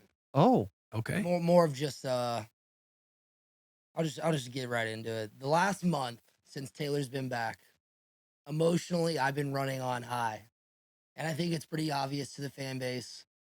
After this weekend, the Tennessee Vols crushed me and our chances are done, but I'd like to formally apologize to everyone for being extremely emotional, over the top, and just a little too much. I'm gonna really just sit back and relax for the rest of the year. But I just needed to get this one out. So yeah, from the bottom of my heart, I'm gonna be chill again. I'm going to be chill again. So yeah, that's it. Go ahead. No. Jack, you are one of the heartbeats of the Tennessee Vols. I can't have you going out after one loss. No. I'm not saying I'm gonna be chill with the Vols. I'm just saying I'm gonna be realistic with my expectations, and I'm not gonna let my emotions get in the way and make other people uncomfortable. I deserve everything that's been coming for me with all the shit I've been talking. I will not be giving up on the Vols in any way, shape, or form. I just need to let you guys know and the audience know I haven't been myself the last month. I flew a little too close to the sun. Icarus. We're still gonna fucking ride for the Vols. It's gonna be a fun season, but as a person, I'm gonna be more emotionally aware, and I'm getting back into therapy. Dude, it's so funny God, I how love you had that come to Jesus moment with yourself just now. And Will, who literally, we can watch him at any moment with Nebraska, be exactly how you were just saying. Be like, no, Jack, don't do it. This Hey. is more just for the boys, not. I love for my I love the fans. passion. I hated when I was driving us back from Athens, and I would see in my rearview mirror, you do essentially a surrender cobra.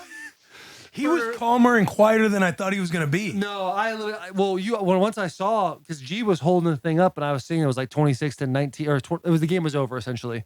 I locked. I made sure the doors were locked. because I thought he was going to jump out make the sure the back. doors are locked. Yeah. And I might fall out this trunk. I didn't do my seatbelt 20 minutes into the drive. Yeah. While Taylor was Getting us home in a hurry. Yo, that's so funny. And how was that driving, by the way? Elite? Didn't care. I was ready for you to blast someone. So I know. You did, the windshield. You have been touchy the last month, but it's football season, baby. If you can't be a crazy fan and you can't just have all the biggest hopes and dreams, literally in my head as a Michigan fan right now, I'm sitting here going, if we don't win the national champions, we have failed. We have failed as a program. When in reality, they haven't won a Big Ten championship since 2004, and they've back to back. If they can win 3 in a row, like that's incredible. If they can beat Ohio State for a third year in a row, that's incredible. But I have this delusion in my head about how the Michigan Wolverines need to win a national championship, or we're nothing. We're pieces of shit, and that is what makes being a fan of your team so beautiful. Is you have this delusion, you have this, and this used to be a thing that pissed me off as a player. The fans of this type of delusion, but now sitting back and being able to be a fan of my college football team, being a fan of the Tennessee Titans, and have a delusion of like, we got to fucking win it all. And this is why, and meticulously figuring out ways to have the ultimate confidence in your team. No one does it better than Will Compton. Now, Will's delusion is he's used the word a few times, very long-winded. It's getting old to me because I need the boys of Michigan to stomp his bitch ass out next weekend. I need to silence that man. We're rolling right now. Ladies and gentlemen, we got the fucking number one chia pet in all of NFL. Fucking CJ Uzomah, brother. Let's give this man a round of applause. Oh, the boy, CJ. Welcome back, bro. I know we were just mentioning how last time we missed it with Taylor. We had a great tier talk. Phenomenal tier talk. Matter of fact, I think with CJ was grades. Was it grades in school? Oh, it was grade schools. Yeah. Grades in school. Yeah, because I had a couple that I said it to you, and you kind of gave me that look like, you're an idiot. Like, you picked those days? But hey, listen, I guess we'll just start with an easy, I'm just going to lob you this one up, brother. A nice, easy question to kind of get us all on a good foundation. Are the Jets dead? No, I'm alive still. I'm still here. So no, we're not dead. So we're all still alive, which is great. So contrary to mainstream media, you guys are alive and well.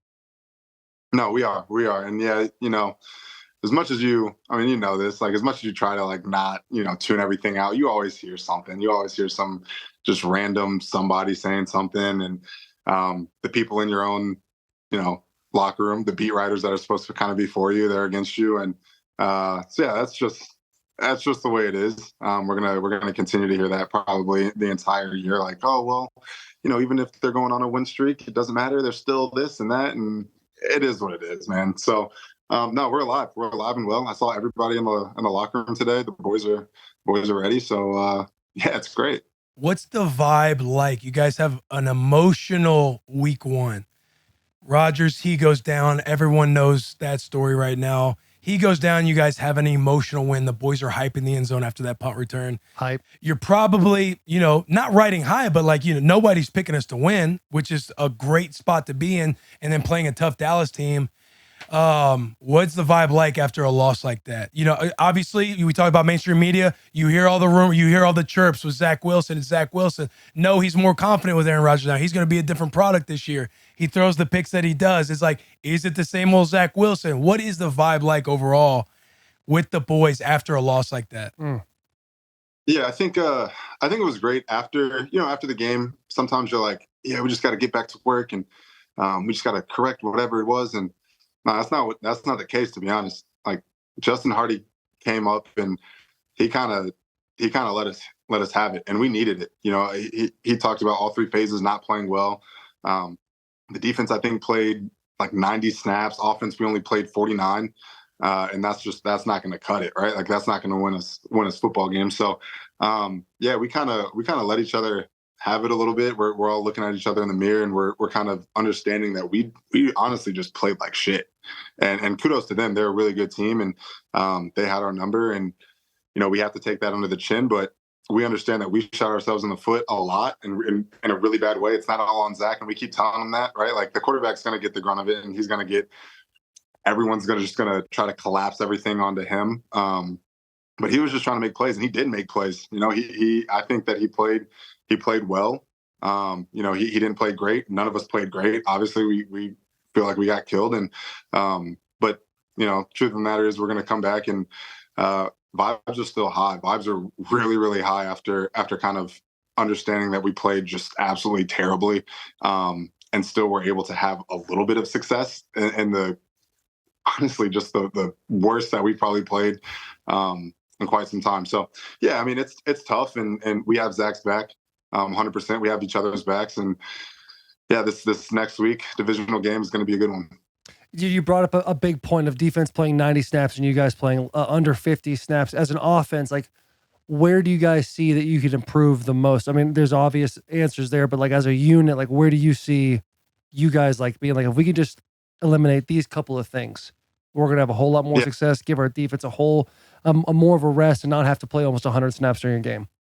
Right. I think it's first down. First down, we were killing ourselves. We weren't getting any progress on first down, and whether it's communication error, whether it's one person not doing their job, I mean, whatever it is, first down we weren't productive, and we weren't as productive as we needed to be. And I think we were 1 for 10 on third down, but those third downs were like 10, it's 10 plus almost every time, and you can't really be successful if you're putting yourself behind the sticks like that the entire game. So that's the main thing. I think communications in the fronts, communications with the runs that we were having. We weren't able to get the ground game going because on first down, we weren't getting any positive yards really. Maybe we're getting 1 yard, and that's on us. That's on the communication from the line, whether it's communication from the quarterback and the receivers, whatever it was. It just wasn't happening. Yeah, man, when you get behind the chains, it is tough. Yeah. Because if you just start, like he said, you win on first down and get some little momentum. I know this is always the optimism of the player going into the next week, but you do a couple of those things, like it is a different ball. As a player, if you can literally just live in a world of 2nd and 7 or 2nd and 6, the playbook completely opens up. You can literally do absolutely anything you want to do. This divisional game coming up, you guys got it. I mean, we've already kind of talked about the vibe in the locker room, but going into this one, you got to have a level of confidence with the way boys played this week, and then catching a dub the week before. So I don't know where I'm necessarily going with this at all. I thought you got one. I got one more. I got one more on that game. Had something. I'm not good at this job. We have a sponsor called Dude Wipes, Oh. and we asked this question about what was the shittiest moment in that Cowboys game. Like you personally, when you're like, God damn it, this is this outside of probably the score, but like, what was the shittiest moment in that game? Personal for you. Yeah, I'll tell you right now. We had a pin pull scheme, and it was against Micah, and I was like, I just gotta hold on. I just gotta like get the ball outside, and we'll be good. And I sustained for maybe 2.5 seconds, and then he ended up pushing me off, slipping inside, hit the running back, fumble, scooped. Like it was bad ball all the way around, and I'm sitting here, I'm going off on the side, and I'm like this is not good. That was just an absolute terrible play. And the defense holds them to a field goal. And I'm like, thank you, God. Defense. Thank you for just to bail me out right there, because that was not, that was absolutely terrible. That was abysmal on my part. And defense bails us out, and then we go back and we're not able to progress. But that personally for me, that was definitely the shittiest play. Dude, when you're looking at a guy like Micah Parsons, we talked about him earlier on the podcast before you came on. Is there a guy in the league that's touching him right now on the defensive side of the ball? Now, I'm gonna be honest, I don't think so. Like his get off, he's a freak. He's like running routes on defensive linemen. Like watching him play, he's running. I love Garrett Wilson. Garrett Wilson to me is one of the, if not the best receiver that I've gotten the chance to play with, right? And I've played with a lot of great receivers. So he's one of the best receivers. I won't say he's the best. He's one of the best receivers I've gotten the chance to play with. The way he runs routes is ridiculous. The way that Micah on the edge, it seems like he's running routes on defensive linemen. He's just like, oh, I'm setting you up for this, slip. Oh, I'm setting you up for this. Oh, I'm going outside and chopping and getting. It's ridiculous. So no, I don't know if there's a better defensive player right now in the league. When he's having the game that he's having, do you just look over at the O-line and go, those poor boys over there, those poor thick boys are just really going through it? Because it's not just the tackles, dude. He lines up everywhere. Do you see it? Do you see it in their eyes sometimes? He's lining up at three tech. He's lining up over the center. I remember thinking to myself when he was lining up over the center, I'm like, this is like Myles Garrett when Myles Garrett was playing basketball over the center and then so making disrespectful. a sack. So disrespectful. What are they? They're just putting this guy anywhere and saying, hey, go have fun, right? So, it's like for me, I'm like, all right, nice. Like we're gonna get a chip on him. Nope, he's lining up at three tech. He's lining up at the nose. You're not gonna be able to chip him because guess what? You can't find him. What are you gonna do? You're gonna line up in the A gap to chip him and try to get out. So.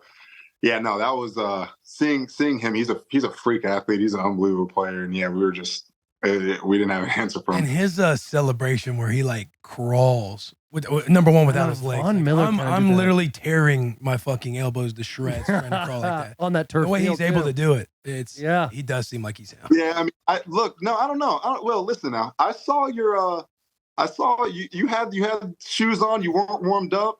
You had a nice little punt set. I mean, you could have done a little bit more, I think, on the dumbbell. I think you could do that. I think you still got it. Are you talking about the Billy football thing? I appreciate that, man. You talking about Billy football at tight end U? I think so. Yeah, I mean that's shoes. I'm talking about just recently. I'm talking about when you all were you all at Georgia? Oh yeah. Yeah, I guess he caught that. I guess you get it. You can. Hey, Will can get your punts at damn near anywhere. That boy, he's automatic with that. About right when I walked in that indoor and I just started. Oh, you guys want me to do this right now? Dry? Okay, Yeah.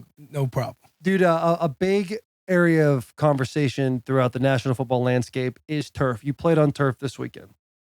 Is it that big of a deal to you? Because we go on about it, how when you get older, you definitely feel it the next day. You do feel a little faster during practice or during games, but after those joints hurt a little bit more. Where do you stand on the whole turf, no turf thing in the NFL? I think, for one, Dallas, we were talking about it. I actually, in terms of turf, I think that Dallas has one of the best turf fields. Yeah, it's bouncy.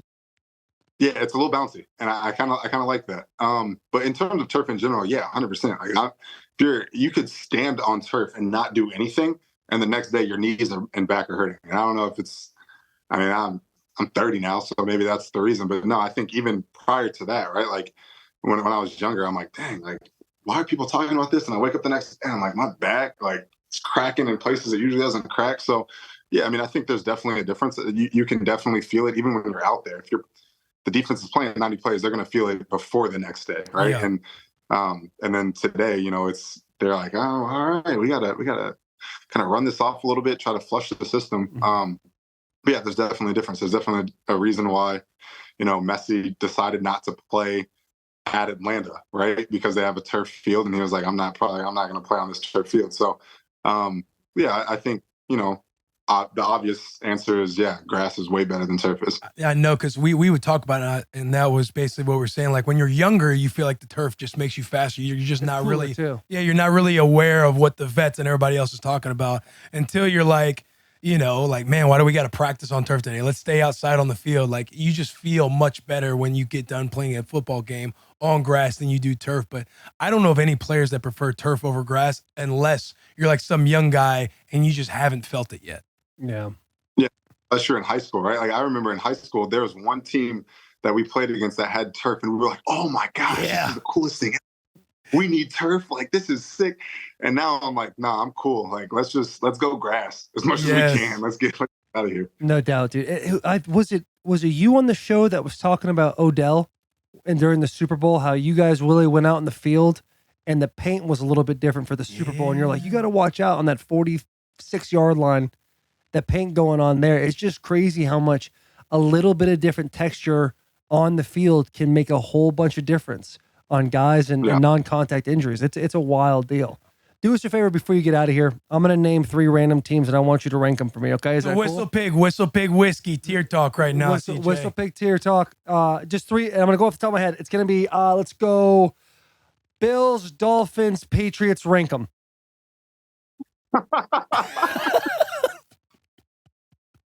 What do we think? What is this? If you just had to, if you in your mind, gun to your head, unbiasedly, we're going to pull the trigger. Who's the third best out of those 3? All right, I got you. All right, then I'm going Dolphins 1 because my boy Mike White's on the squad. I'm going Bills 2 because they got Josh. Josh is the boy, and then we'll go Patriots 3 because I don't really know anybody except for Hunter Henry there. Smooth. That was Hey. a smooth way to. It was a good answer. It was a good answer to a massive trap question. That's obviously media outlets are going to be like, CJ Usman needs to. Well, my Twitter account's going to say Miami, Buffalo, New England, Playing this. New York You don't Jets. put CJ these the people. CJ that I Uzomah know ranks that the we're Jets gonna fight. fourth. We're gonna have a problem. I'm gonna fly to Nashville. CJ Uzomah ranks the Jets fourth in the division. Yeah. I'm just kidding. Yeah. Dog, thanks for joining us. This is gonna be fun. You are one of our recurring guests. You have another one? You got another question? No. I was just literally sitting back in this chair and kind of smiling to myself like, we got a good squad of recurring guests. I know. And it fires me up, dude. And next time we will have a more fun tier talk. That was such a nice, easy, low hanging fruit that we had to do.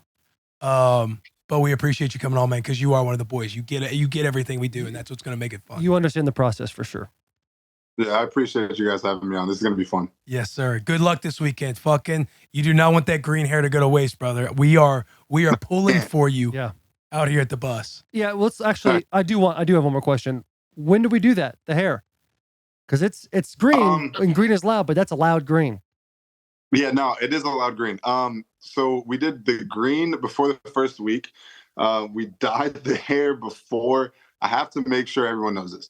We dyed the hair before it was announced and before I knew that we had Hard Knocks, because Aaron just kept he did it for Hard Knocks. He wanted everyone. Not the case. I did it before Hard Knocks. I was just like, why not? Like, how many opportunities am I going to have in my life to dye my hair and people not look at me like I'm an absolute buffoon? People do that still, but it's okay. It's in the locker room, it's with the boys. So yeah, I'm going to mix it up a little bit. Maybe like let Twitter decide what it's going next. But yeah, it's fun. Why not? That's a great way to get interaction on your social media, is asking the people what color you should go next. And also, yeah, you're right, dude.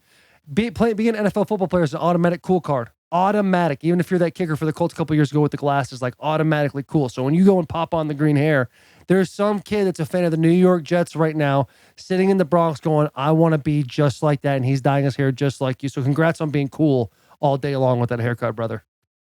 Appreciate that. Have a day, boys. CJ, see you, brother. All right, see you guys. Appreciate you, man. Ladies and gentlemen, please, for the love of God, subscribe to this podcast. Where I think we just hit 410,000 on YouTube, right? There's a big push. I would love nothing more to see 500,000 come Jan 1 of 2024. That would be a dream. That's my, I'm reaching for the stars. That's my Jack McPherson going too close to the sun, Icarus vibe. I need that from you guys. It would just make me feel more whole inside. Get the merch. Do we have Spooktober merch coming out in a big time hurry very soon? But it's fall, baby. Pumpkin spice lattes are right around the corner. The haunted houses are right around the corner. 11 days until we get to watch a spook every single day. I will be absolutely pressing in a massive way Spooktober on next week's pod. It is truly, this is the most excited I've ever been for a Spooktober in my entire life, and I can't wait to see how all the fans embrace it with me. It's going to be an absolute fucking time. With that being said, have a fucking day. Have a week. Have an absolute week. Do something to make yourself 1% better. What? Yeah, we already said we'll kick it to CJ. So we're back from CJ. Gotcha. But I love your heads up ball, Jack. I love your heads up ball. Fucking do something this week to be 1% better, brother. Big hugs, tiny kisses. Fucking see you at the top, as Mike Chandler would say.